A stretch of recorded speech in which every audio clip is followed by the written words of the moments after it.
Well, hello there. I'm Michael Osinski, one half of the This One Goes to 11 team, and I am coming to you live from just outside the closet in my living room. If you've been following us on social media, you may recognize the jackets behind me, perhaps the top of the vacuum cleaner. Real scenic stuff here. This has been my primary recording location for every episode of the podcast for the past 2.5 years or so. Not the original recording location, which was in a dank basement, dank, leaky, bug-infested basement in South Philadelphia, I might add, where I couldn't stand up because I was too tall and my head would smack against the floor/ceiling. But whatever. That's beside the point. Why am I here? Why am I here by myself for this particular episode? Well, Tyler and I thought that after we made it through our 100th episode, now that we've recorded well over 100 episodes together, that maybe we could each do our own individual retrospective on how things have gone for the past 3 or so years or thereabouts. A chance to kind of revisit specific moments, specific episodes, perhaps even share some clips of those episodes, if you're nice. And so that's what I'm doing. I'm taking a stab at it first. And I've talked quite a bit about the origins of the podcast. If you listened to the 100th episode, you know where this came from. Tyler and I have talked about it a lot. But I did want to re-acknowledge the moment when I felt like we had something. During that first season, Tyler and I knew we wanted to just get together and talk about music together. And it was during a pandemic, so it was a chance for us to kind of reconnect and be human. But I felt like the first moment where we actually had something worthwhile was when we talked to Ty Verley about Prince's Purple Rain, primarily because it was just a conversation between humans talking about music. And Ty was so great in the stories that she shared, her openness, her willingness to embarrass herself with some of the anecdotes that she shared with us. Yeah, Tyler and I are music nerds, of course, but ultimately, we really just want to share stories with people. And Ty was perfect for that. So if you haven't checked out that full episode, you should. But I have a little clip here, possibly one that, well, I don't know. Ty herself says that she's fine with being embarrassed over the course of these stories, but I just had to share this one specific excerpt from the episode. So give it a listen, and then I'll share some more memories on the other side. Are there other memories? You mentioned the memory, and I know we talked about your first memory, but are there other memories of this album that you'd care to share? Which I think I'm gathering from, yes. Are they okay to share? Yes, they're okay to share. Just because I'm embarrassed doesn't mean it's not okay to share. Well said. Yeah. I feel like when, again, back to the feelings and having hormones. Mm-hmm. I think when I associated sexual feelings and things like that, I was like, Prince. I get it. And as a person who is like newly trying out sexuality and trying to gain some sort of feeling of, am I attractive or not? I was like, then this has to be on. This kind of music must be on when I'm having the deeds, when I'm doing the deeds. That's specifically right. Okay. So some songs would be played in my playlist if especially in college, of like, haha, you've come to my room. I have gathered you here today to witness this thing called relations. and so the memories are literally like me being like, haha, I figured out how to gain people to my boudoir. And I think in my head also I was like, there's rhythm. I know how to keep people on a rhythm, and I know that like we can do this together somehow. And that's really the memories that I have of like, wow. You get this album came out in 1984. You get 1,984 points for Welcome to This Thing Called Relations.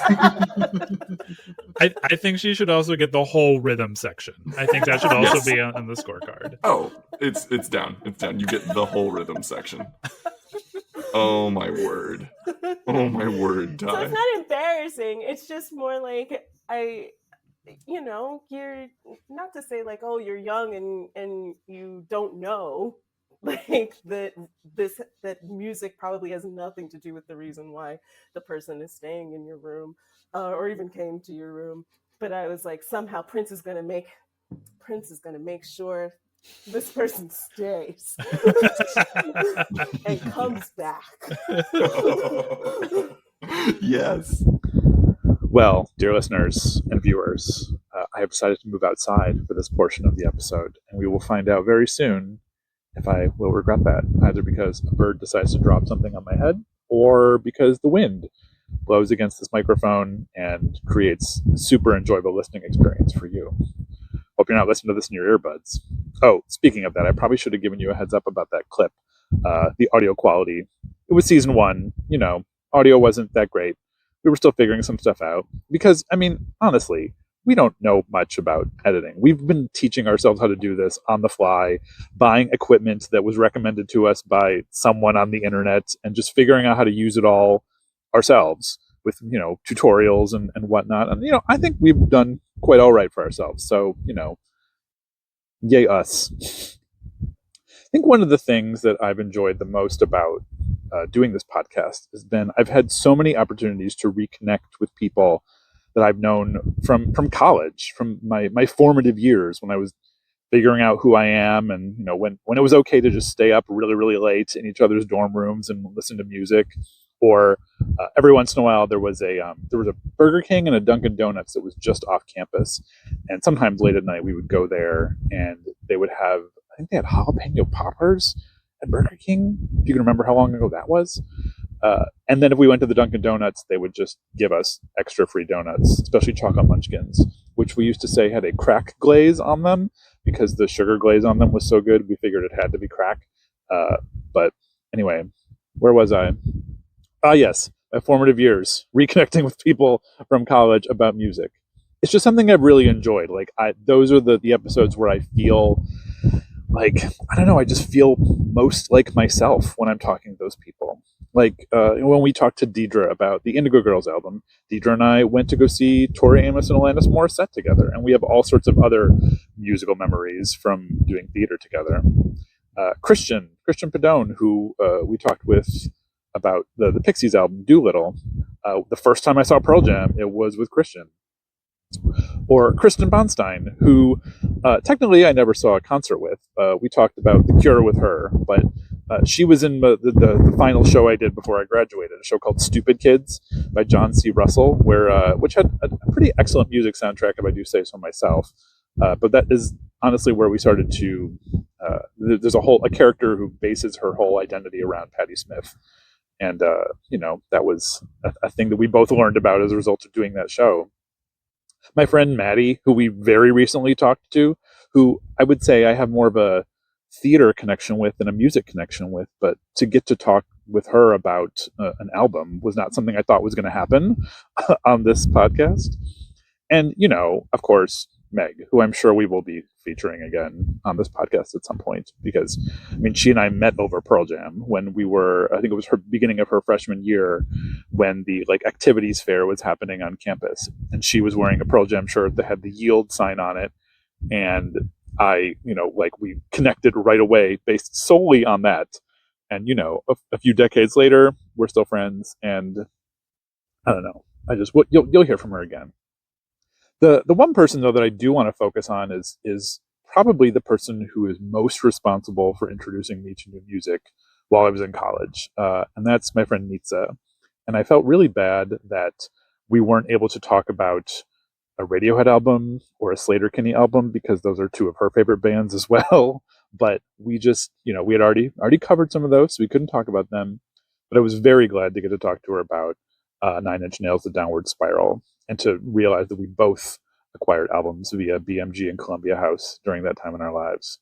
There's so much good from that conversation, but once you hear a little snippet, what we talked about with her regarding Trent Reznor and our musical history and whatnot. So give it a listen. Well, how did you, obviously I'm assuming it's through Columbia House in some way, but how specifically did you discover this album? And what was that experience like? Because I want to share my story about that too, the first time I listened to this album. So yes, I got it through Columbia House. So like my mom didn't know that I was getting, what I was Naturally, getting. yeah. It's just because it was like that hush hush. And my mom was pretty like hands off, but I knew that this was like my act of rebellion. I was getting not just an explicit content warning on this album. There was this like there was that concept of heresy, that the song God is Dead. Like I knew that this was like, ooh, hush hush. Mhm. My mom doesn't want me to listen to this. It was my act of rebellion, and I felt that part of that gave me a thrill as well, as cheesy as that might sound, but being a teenager and getting that thrill of like, I'm going to get my hands on something and listen to something I shouldn't be listening to. Mm-hmm. Or should I? I think it means you should. Mhm. Yeah, I had a similar experience, just like starting the album, which starts off with the sound of someone being beaten. Right.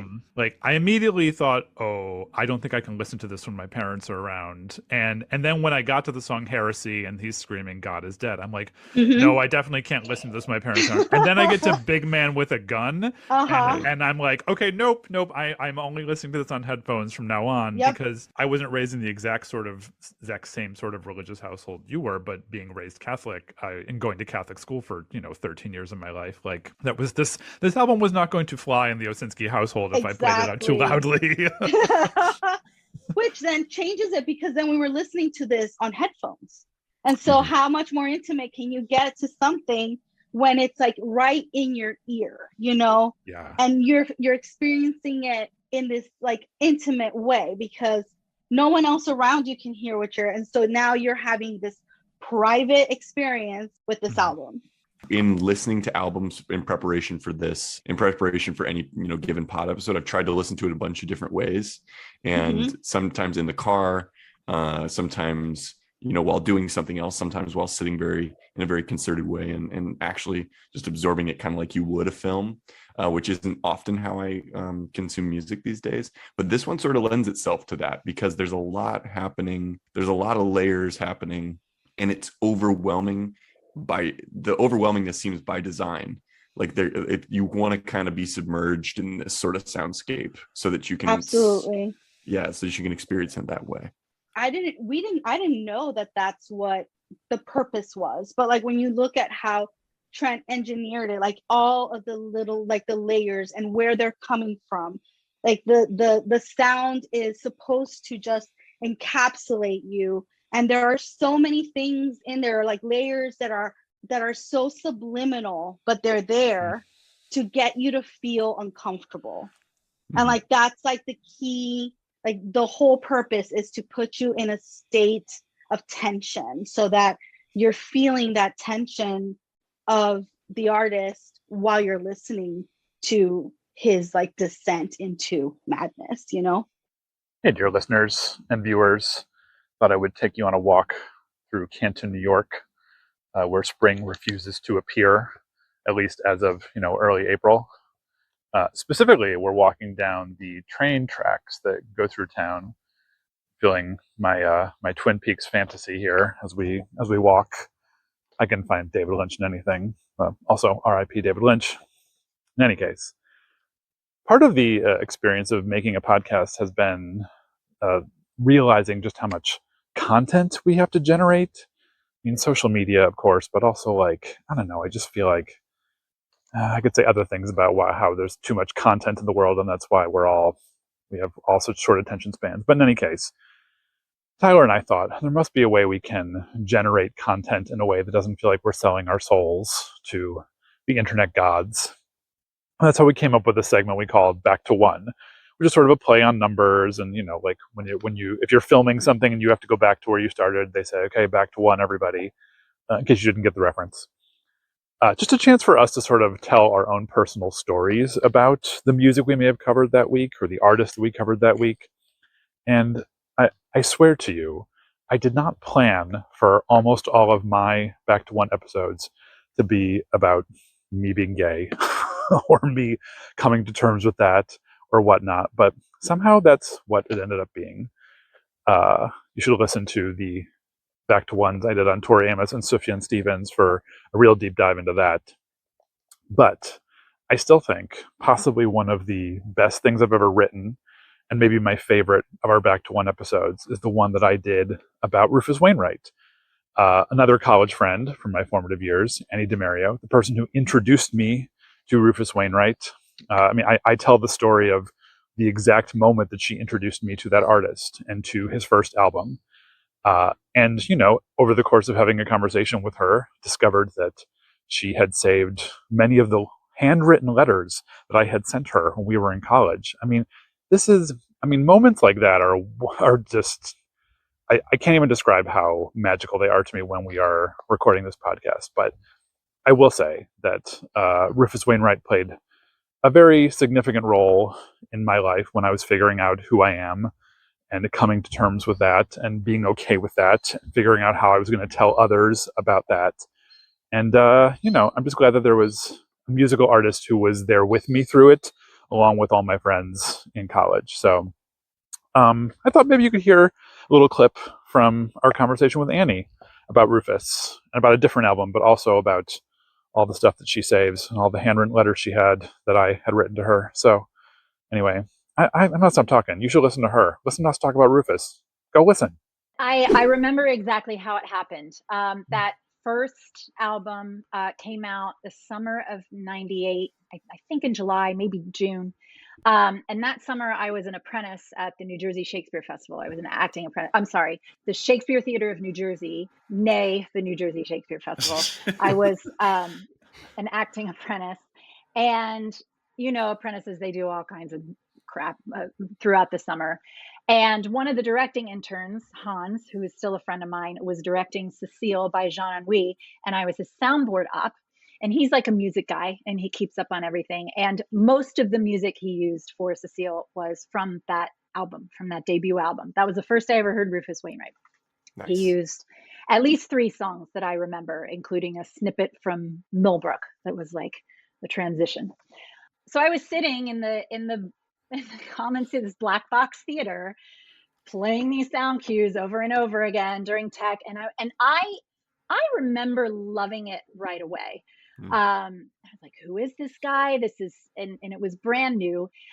My very good friend was working next door, and I remember him coming up after me. I was like, what is that music? What? Because he could just hear it through the wall. He's like, what is that droning?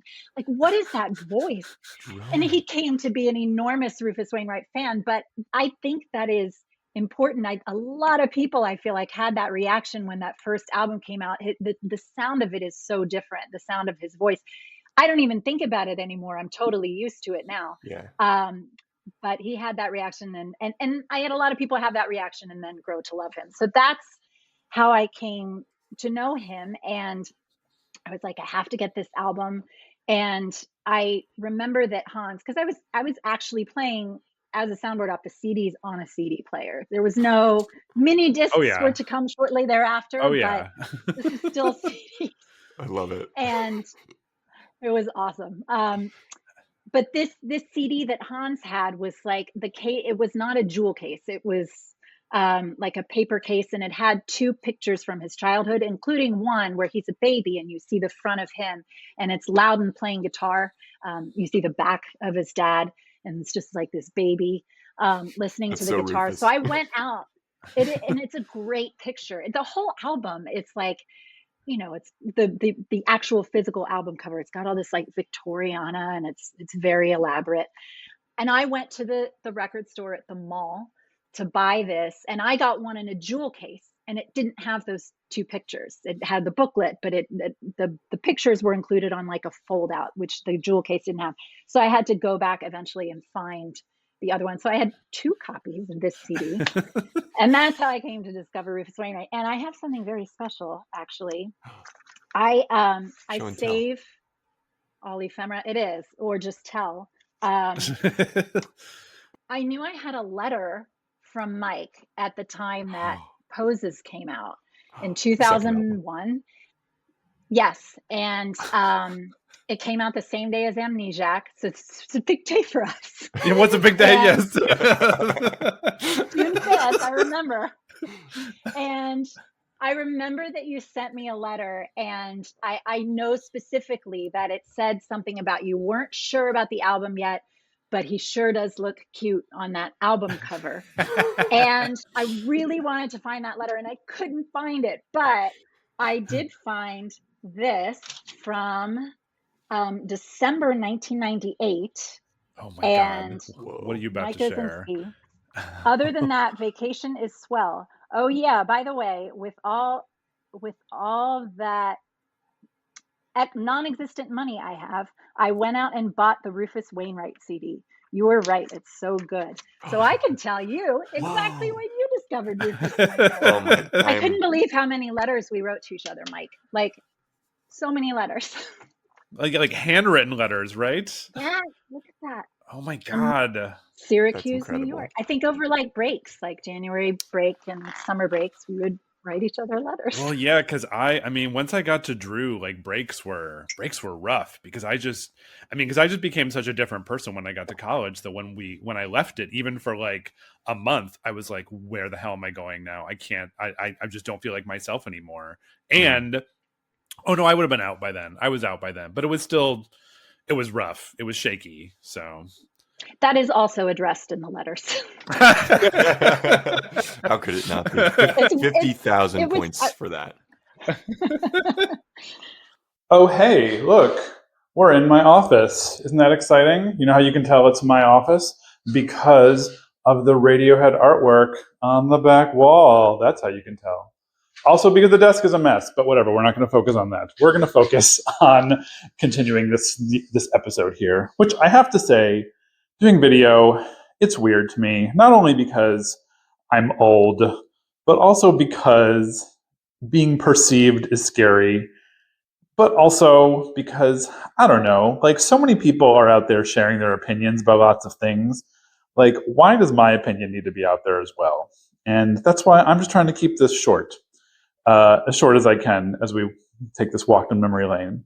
But the one thing that I will not apologize for is my love for Pearl Jam. Okay, I've already mentioned the band like at least twice in this episode. Midway through our 100 episodes, Tyler and I decided we would record another episode where we get to nominate yet another album. And I was like, y'all, no one is bringing forth any Pearl Jam albums, so I'm going to have to do it myself. So I did. So I brought in Pearl Jam's second album, Versus, and we had a great conversation about that. Tyler invited former guest Casey Morris to be our guest host. And, you know, it was the only way I was going to get them into the Pantheon because, I don't know, they're a band that, I mean, you know, they're one of my holy trinity of bands. Like I can always listen to their music. I will always be able to listen to their music.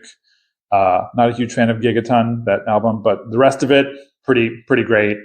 And it just has I have such a strong personal connection to it. Now, granted, over the course of the episode, they did put me through the ringer, and there was a bit of trivia about Pearl Jam, which I did pretty well at, I must say. We also listened to Rearview Mirror, which was my standout track from that album, which is just such a good track. And if you've never watched the time they performed it on SNL, one of the only bands to ever perform 3 songs on one episode of SNL, Pearl Jam, I encourage you to listen to that. But I wanted to include one clip from that because, you know, I'm just Pearl Jam centric here. But I wanted to include this clip where we talk specifically about Eddie Vedder's voice. And not just because I was able to find quotes to back up what I had to say, and not just because it was also a moment where I got to kind of shove it in Ashlyn Lozano's face because she always gives me flack about Eddie Vedder's voice, but because, I don't know, when I re-listened to this album in preparation for our 100th episode, it just felt like, I don't know, I was impressed with myself and my ability to know things about Pearl Jam, and be able to speak so passionately and eloquently about them and their work and what it's meant to me. And anyway, so if you haven't gotten much Pearl Jam content lately, here you go. Give a listen to this excerpt from the episode where I nominated my second album, Pearl Jam's Versus, featuring guest host Casey Morris. Enjoy.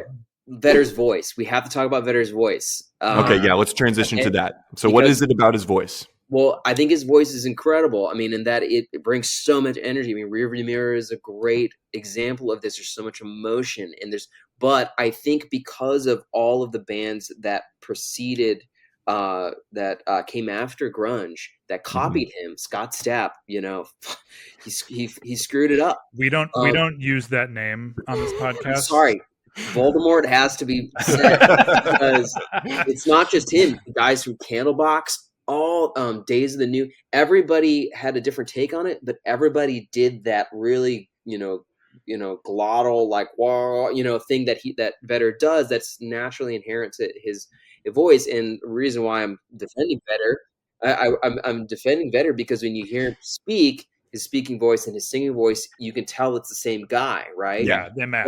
But I think all of these clones, and specifically that singing style, was born from Vedder, and unfortunately, it brought bad, a stigma to grunge as a genre, being labeled as, and this sort of like really gross masculine, like, bro, like aesthetic that get attached to it as well, that it is unfortunate that has to be brought into the whole conversation, because Pearl Jam is such an amazing band with an amazing body of work to have to deal with all of that BS. You know what I mean? Yeah. So I don't know if Michael, you can either agree. Let's bring that Ashland bit into. So I've got some research. Yes, yeah. I've got some research here. Hit so us. that book I mentioned earlier by Stephen Hayden, there's a quote in there. He says, I'm quoting directly from the book here, referring to Vedder's voice. A less charitable listener might even cite it as an example of yarling, the derogatory term coined by Jack Endino for, quote, an annoying, exaggerated vocal affectation, quote, in which a rock vocalist sings, as Endino put it, quote, melodramatically with a sort of barely suppressed letter R sound lurking beneath every other syllable, end quote. Endino, for his part, did not single out Vedder as an egregious yarler, insisting that he hardly did it after 10. But this may be the greatest thing about his voice. So the author Hayden says that Vedder's voice is probably closer to Bruce Springsteen's voice than anybody else's. Oh, I and like that. In the PJ20, the 20th anniversary film that came out, I think Cameron Crowe directed it. Yep. They interviewed Bruce Springsteen, and he described Vedder's voice as, quote, folk-like tremolo that created an intimacy in the midst of what could be a violent sound that reached your heart. Oh shit! I will now drop my microphone. Yeah, that is so true. That is so. I'm not going to be able to unhear that now with the Bruce element to it. And you know who had? I was just thinking about somebody who had Dave Matthews has a yarl, doesn't he? He has something. Well, he's. I don't know what he's doing. I really want to get. I'm saying this publicly. I want to get my husband on this podcast so that we can just have a section where we say, hey, can you listen to these 5 vocalists and tell us what's going on there? So special edition, Matthew. Amazing idea. Yeah. Matthew, it's been said, Matthew. Great. What's Ashland's beef with his voice? That it's bad? That she considers it bad or corny? I don't know. We should ask her. Well, dear listeners, I think it might be time to wrap up this retrospective. First of all, because it's weird for me to just be here by myself talking about music. I miss having Tyler here for some to engage with. I miss having a guest to have a sort of triangular conversation going on. I mean, when I had to nominate albums for the podcast, I was ready. I had plenty of information. Do not get me wrong. But what makes the conversation so good is the fact that they are conversations. The fact that I am engaging with other human beings and talking to my phone with this tiny little microphone here, weird, super weird. So maybe it's time to bring this to a close. I tried to think of a question that maybe I should answer before ending the episode. And I was thinking that, something Tyler and I rarely talk about is what we're actually listening to right now. I mean, I don't want to speak for Tyler, but I'm sure Tyler's listening to 17 different things right now. I, on the other hand, tend to zero in on one or 2 things and obsess over them at a given time. So what am I listening to right now? Nothing new, actually. In fact, and I cannot believe I'm going to say this based on everything we've covered thus far in this episode, but I have actually been listening to a lot of Pearl Jam lately. specifically the Yield album, specifically the opening track, Brain of Jay, sometimes on repeat. And I think that maybe it's because, without sharing too much personal information, like I'm about to embark on a bit of a change. And there is no better voice for getting you through epic journeys or new phases in your life or just, straight up road trips than one Mr. Edward Vedder. I think there's at least one song on every Pearl Jam album and all of his solo albums that feels like it's, that I don't know, that spirit of like embarking on something new and leaving this town behind to go try something better. I don't know. And also, I don't know, I just think that his voice and his lyrics always connect to my heart. And there are times when I need music that is just sort of, head music that's just sort of like atmospheric or environmental or like, the beep boop music of Radiohead and whatnot.